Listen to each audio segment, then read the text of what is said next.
At my surprise 35th, my sister grabbed the mic first. "Let's toast to the person who funded my wedding, my degree, and my apartment," she smirked. "Happy birthday to our family sponsor." Some chuckled. I smiled, took the mic, and whispered, "Not anymore." I slipped a sealed envelope to my lawyer and nodded once. 20 minutes later, every phone in the room lit up. At my surprise 35th birthday party, the air was thick with forced laughter and clinking glasses. My sister, Eliza, grabbed the mic before I even had a chance to find a seat. She always loved being the first one in any room to speak, especially when the spotlight wasn't meant for her. "To my incredible brother," she chirped, lifting her glass. "Let's toast the man who funded my wedding, my degree, and my apartment." Seriously, what would we do without our family sponsor? She smirked, and the crowd gave a scattered chuckle. I smiled. That calm, practiced kind. The one I'd worn so many times before while pretending her words didn't sting. Then I stood up, walked toward the mic, and took it from her gently. "Thanks for the kind words, Eliza," I said softly, then leaned in a little closer. "But just so everyone knows." I paused, made eye contact with our mother, our father, then Eliza. "Not anymore." There was a beat of silence. Then I reached into my blazer and handed a sealed envelope to my lawyer, who had been standing by the bar, unnoticed until now. He nodded, tucked it into his case, and walked out the door without a word. 20 minutes later, every phone in the room lit up. I saw it ripple. People pulling their devices from purses and pockets, frowning, scrolling. A few glanced at me. Some gasped. Someone near the back said, "Oh my God." And just like that, the silence returned. A new kind of quiet, sharp and echoing. I didn't always plan on becoming my family's walking wallet. It just happened. Growing up, I was the fixer, the responsible one, the straight A kid who got a job at 16, paid for his own college applications, and never once missed a rent payment. Eliza? She was the free spirit.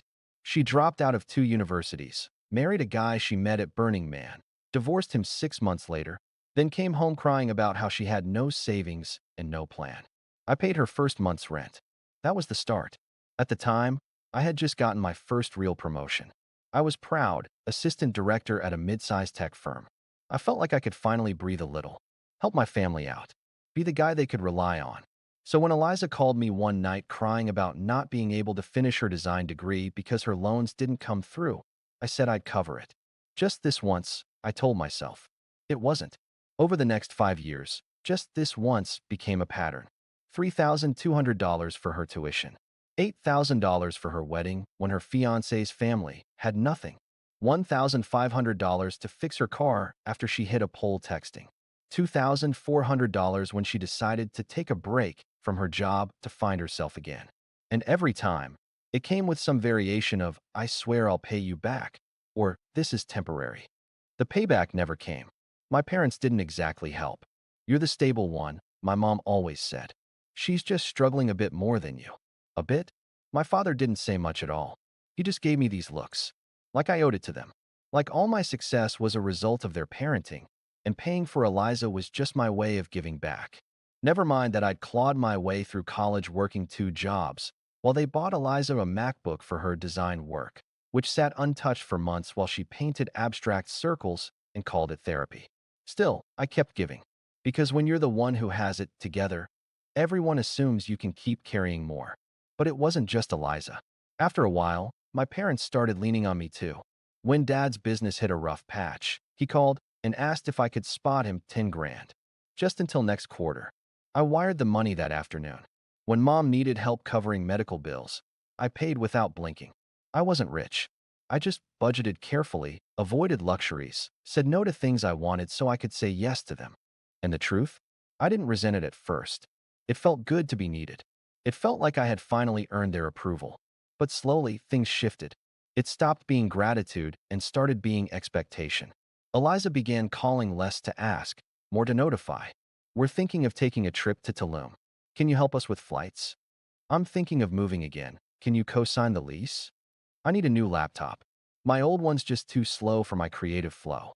I started saying no more often. And that's when the guilt began. "Oh, so now you're too good for your own family. Don't forget who helped raise you. You think your success just came from nowhere?" I still remember one night.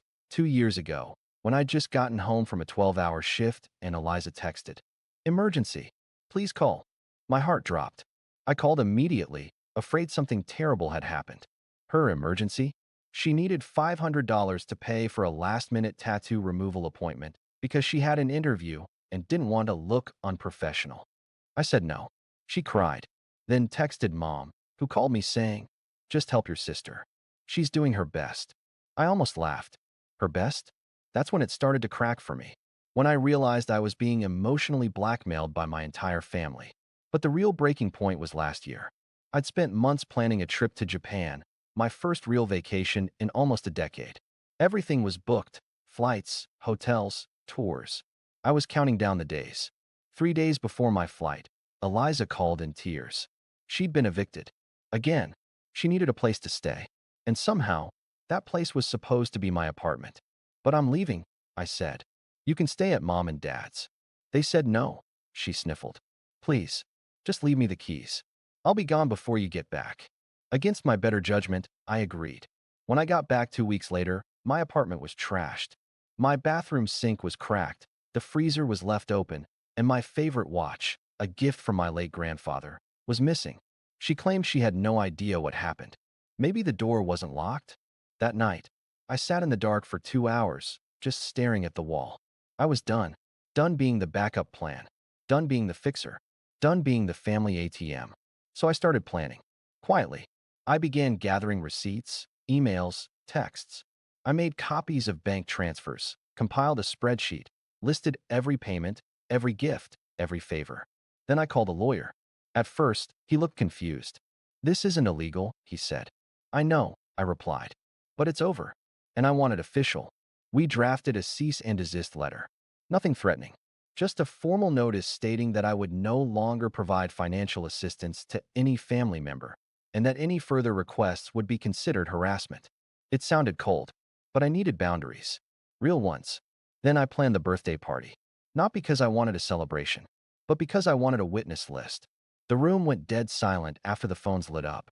People glanced around nervously, unsure what to say. Some whispered. A few backed toward the walls like they were expecting the ceiling to collapse. Eliza's smile cracked first. "What was that?" she asked, still gripping her champagne flute. Her voice was shaky now. The smirk was gone. I stepped back up to the mic, but I didn't need it anymore. The attention was already mine. "That," I said, "was a formal notification. From my attorney.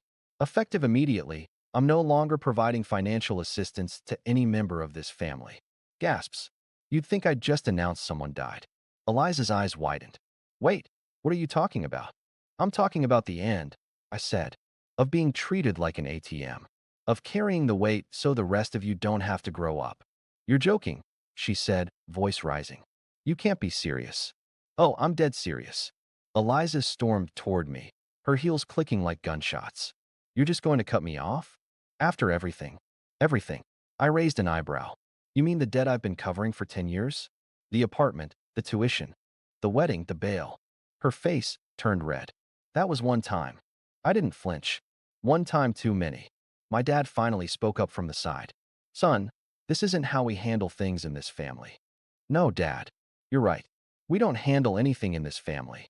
We just pass it to me and pretend it'll magically fix itself." "You're overreacting," my mom said quietly. "This is your birthday. Can't we just celebrate?" I turned to her. "Do you even know how many times I've canceled my own plans because one of you needed something?" Silence. Eliza needed rent. Dad needed a loan. You needed help with medical bills. And I gave. Every time. I scanned the room. Uncles, cousins, co-workers, all now awkwardly looking at their feet or their phones. "Eliza," I said, turning back to her. "Do you know what I was doing the night before your wedding?" She blinked. "What?" "I was working. Because you didn't have enough money to cover the catering. I pulled an all-nighter on a project to get a bonus just so you wouldn't be embarrassed walking down the aisle." Her mouth opened, but nothing came out. "I canceled my own vacation for you. I gave up a down payment for a home so you could finish your last semester. And what do I get in return?" I said thank you, she muttered. "Once. Over text." I looked around the room again. "None of you have asked how I'm doing in years. You just assume I'll figure it out. And I have. But not anymore." "Wait," Eliza said. What about the kids? You're just going to abandon your niece and nephew. Don't, I said firmly. Do not drag your children into this. You think this makes you a hero? She snapped. Sending a letter? Making a scene? I'm not trying to be a hero, I said. I'm just done being your crutch. That's heartless, my dad said. No, I replied. What's heartless is using someone until they break and then calling them selfish when they stop. Eliza looked ready to scream. You're going to regret this.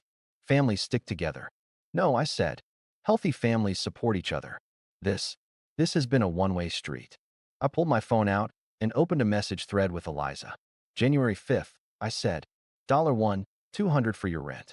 March 18th, $800 for car repairs.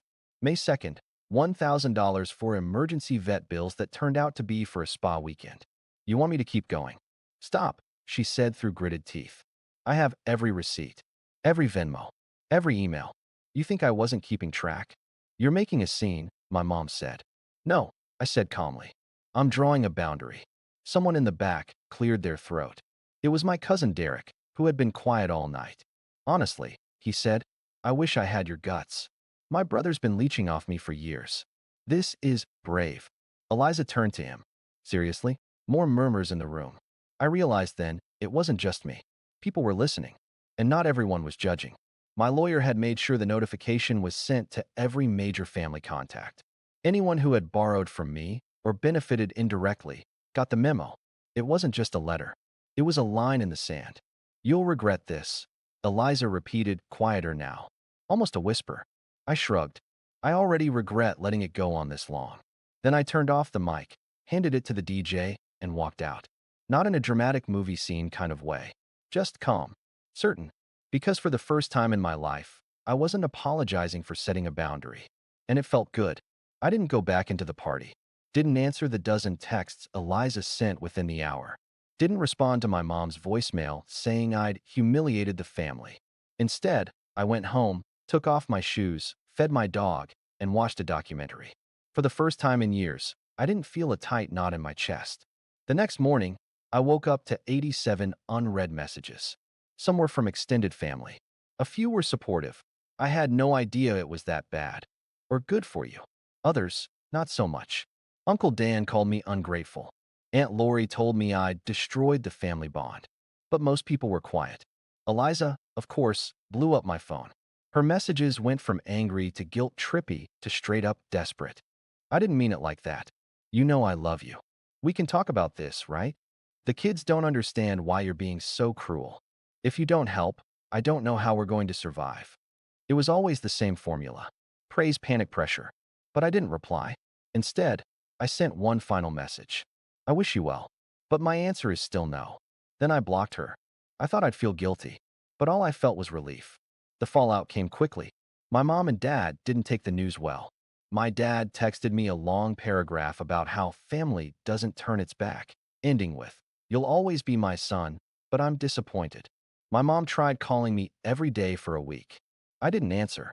Finally, she left a voicemail saying, "We're not perfect, but we're still your parents. Don't throw us away." They still didn't get it. I wasn't throwing anyone away. I was just done being used. Eventually, the call stopped. For the first time in my life, I had silence. Real silence. No one asking for money. No one trying to guilt me into fixing their problems. Just peace. I started sleeping better. Stopped clenching my jaw at night. I finally booked that trip to Japan again. Solo this time. I ate ramen in a back alley shop in Kyoto, watched the cherry blossoms fall in Ueno Park, and stood alone on a mountain trail in Nikko, thinking, this is what it feels like to breathe. Back home, things shifted. A few months later, my cousin Derek reached out. The one who'd spoken up at the party. Hey, he wrote. Just wanted to say you inspired me. I told my brother I'm done funding his nonsense. He called me a jerk, but honestly, best sleep I've had in years. We got coffee a week later. Turned out we weren't the only ones. There were others, cousins, friends of friends, who'd spent years playing the same role I had. The fixer. The responsible one. The wallet. It wasn't just me. Meanwhile, Eliza kept trying to work the angles. I heard through the grapevine she moved in with a friend temporarily, then tried to crowdfund her next project, a podcast about overcoming financial trauma. You can't make this stuff up. It flopped. Our parents eventually stopped defending her, at least publicly. My dad sent a short message 6 months later. Hope you're doing okay. I didn't respond. My mom followed up a few weeks after that with an email titled Checking In. It was polite, distant. She didn't mention money or Eliza, just said she was thinking of me. It felt weird, like they were realizing, slowly, that I wasn't coming back to the role I used to play. I wasn't angry anymore. Just done. The healing started small. I started saying yes to things I used to say no to. Dinners, hobbies, weekend trips. I enrolled in a cooking class, joined a local board game group, started going to therapy. My therapist said something that stuck. You were trained to feel responsible for everyone else's peace, but no one ever felt responsible for yours. That hit harder than I expected, because it was true. I'd spent so long keeping everyone afloat, I never stopped to ask if I wanted to swim with them in the first place. Now, I'm swimming on my own. A year later, Eliza sent me a letter. A real one. Handwritten. She said she didn't agree with how I handled things, but that she finally understood why I snapped. She apologized, sort of. Said she was working a steady job now, trying to be better. I didn't reply. Maybe one day I will. Maybe not. Setting boundaries doesn't mean slamming every door forever, but it does mean I decide when and how they open. My 36th birthday was quiet. Just a few close friends, a pizza, and a goofy cake shaped like a samurai helmet. And no speeches. No one asked for anything. No one expected a wire transfer. Just laughter. Lightness. For once, the day was about me. And it was enough. It's been a year since the night I said not anymore. Since I passed that envelope to my lawyer. Since I stopped being the one holding everything and everyone together. Sometimes I replay that moment in my head. The look on Eliza's face. The silence in the room. The way my hands didn't even shake. People say time heals everything. I don't think that's true. Time doesn't heal. It just gives you the space to rebuild if you're willing to do the work. And I've been doing the work. I've learned that guilt isn't love. That being needed isn't the same as being valued. That just because someone shares your blood doesn't mean they have the right to drain your spirit. For years, I thought saying no made me a bad person. Now I know saying no is what saved me. I used to measure my worth by how useful I was, how much I gave, how much I absorbed without breaking. I thought that was what family meant. Sacrifice, selflessness, being the rock. But the rock doesn't get thanked. It just gets stepped on. Now I ask myself different questions. Do I feel peace? Am I choosing this? Or am I being pushed into it? Is this love? Or is it obligation dressed up as affection? It's changed everything. I no longer answer calls that leave me anxious. I no longer lend money out of guilt.